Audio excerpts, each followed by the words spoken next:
This is the Samsung A15 4G. It's a budget smartphone and costs around £100.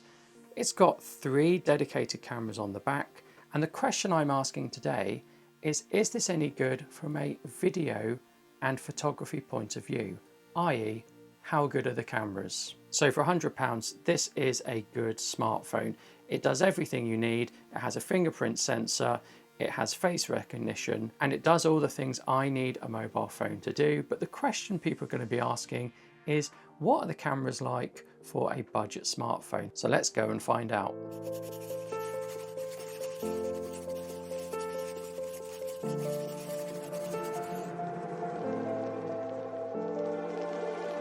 So this on button also has a fingerprint sensor in, and we've got a rocker here, volume rocker. On the other side, we don't have anything other than the SIM tray and the SD card.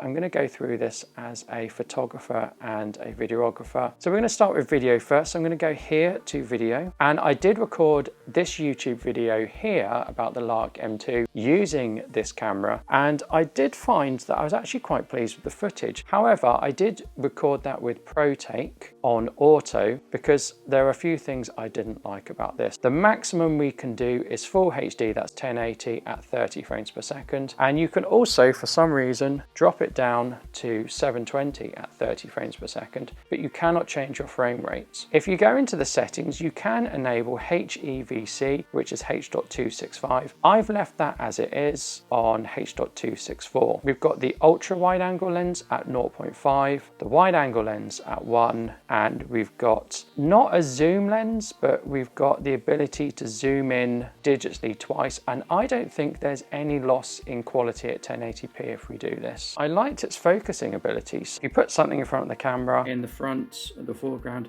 it does focus on it, so that's good.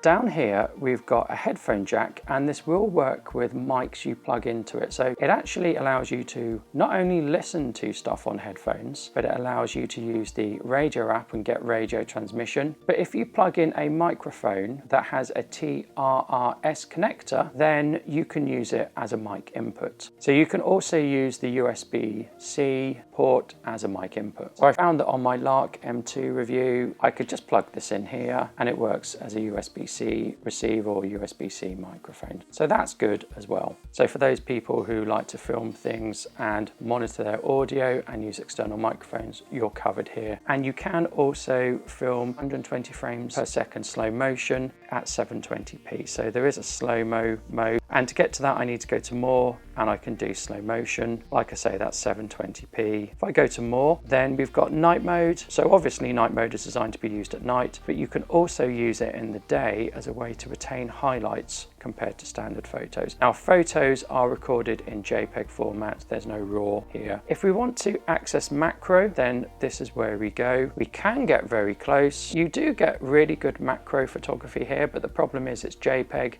and it's only 2 megapixels. Whereas if we go back to photo, we've got either 12 megapixels or 50 megapixels. So I could equally take something, and I'm going to go to 50 megapixels and take a 50 megapixel one. Back in that more menu, we've also got panoramas, which we'd expect,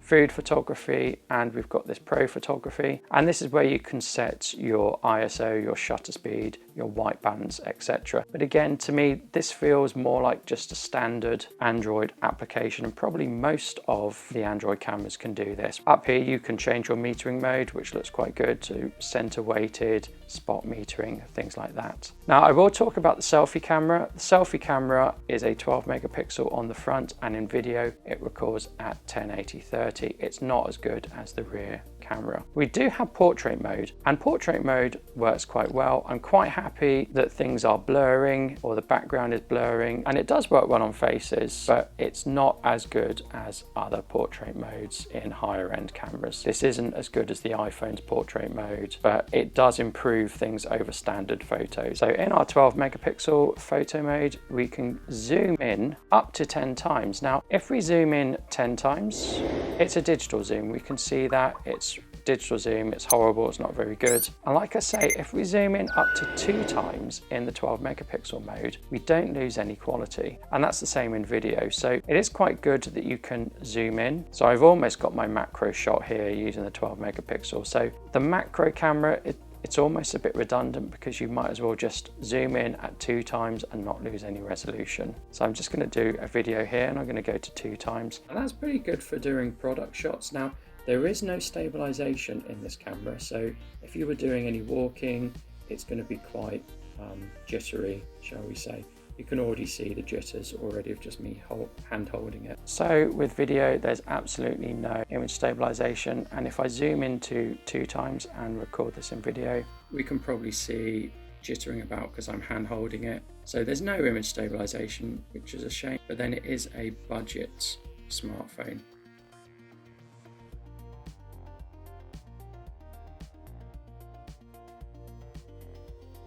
So what do I think of this overall?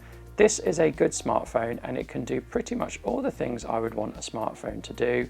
Its cameras, I would say, are passable, but they are not fantastic. So who is this for? This is for someone who wants a good value smartphone and maybe just wants to capture the occasional picture, the occasional video. This is not for someone who does dedicated smartphone photography or dedicated smartphone videography. You are better off buying a different phone if you are really bothered about the cameras you've got.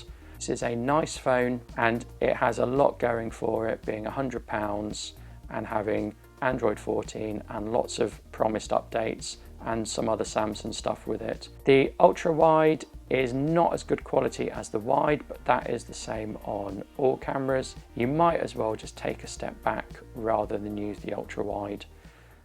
So I'm now recording this using the camera and I just want to talk about the packaging. I want to congratulate Samsung on the packaging because this is all cardboard. So everything in here is cardboard. All this stuff is cardboard. And this is actually paper. The sleeve the phone comes in is paper. Even the little ties here for the USB-C to USB-C cable is paper. So this is all recyclable and that's absolutely fantastic to see. I am recording using just the internal microphone on the camera, so let's see how that goes. Let me know what you think of this review. Has it been helpful? Are there any questions you have? And do you think I've been fair to this camera? Thank you. Goodbye.